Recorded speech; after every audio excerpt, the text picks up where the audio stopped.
Matinding abala at konsumisyon ang reklamo ng mga motorista at pasahero tuwing dadaan sa tulay na ito ng Kalumpit, Bulacan.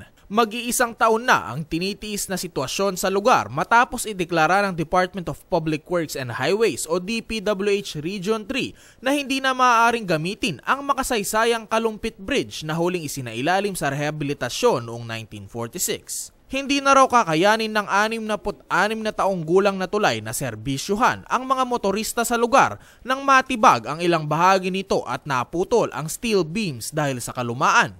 Plano ng ahensya na palitan na ang 125 metrong tulay na pinondohan ng 166 na milyong piso.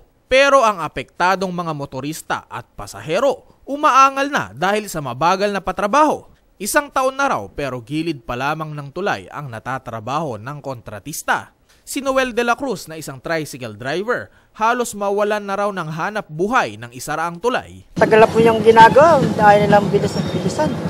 Marami nang nahihirapan tao sa Kalumpit. Dati kumikita kami 500, ngayon nasa 200 na lang, hirap pa. Apektado na rin ang pagdadala ng kalakal sa lugar dahil sa kailangan pang dumaan sa North Luzon Expressway o NLEX sa San Simon, Pampanga ang mga truck. Ang driver na si Erwin De Jesus hirap sa ruta para makapunta sa Malolos, Bulacan. Sa diesel eh. Bakit? Ang layo ng ikot namin. Pero mas kitang-kita ang hirap ng mga ordinaryong mamamayan.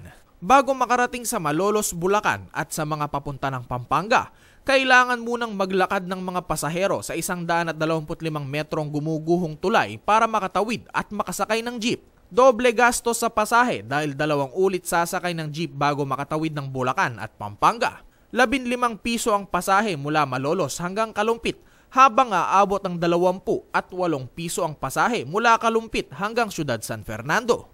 Mas mabigat ito kumpara sa diretsong biyahe mula Malolos hanggang Siyudad San Fernando, Pampanga na nagkakahalaga ng 34 pesos. Mas maganda pa na ayusin. Bakit? Kasi masyadong matagal na rin yung tulay kaya kailangan pang ayusin.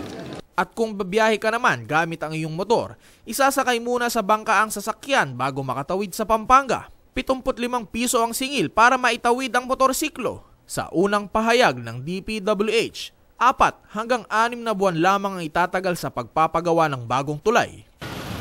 Sana magawa kaagad para hindi yan makabala. Inaasahang mabubuksan naman ang hanging bridge na ito sa tabi ng Kalumpit Bridge ngayong unang linggo ng Nobyembre at tuluyan ng isasara ang sirang tulay para magtuloy-tuloy ang patrabaho. Ako po si Joshua Lansangan, alerto, listo sa pagbabalita.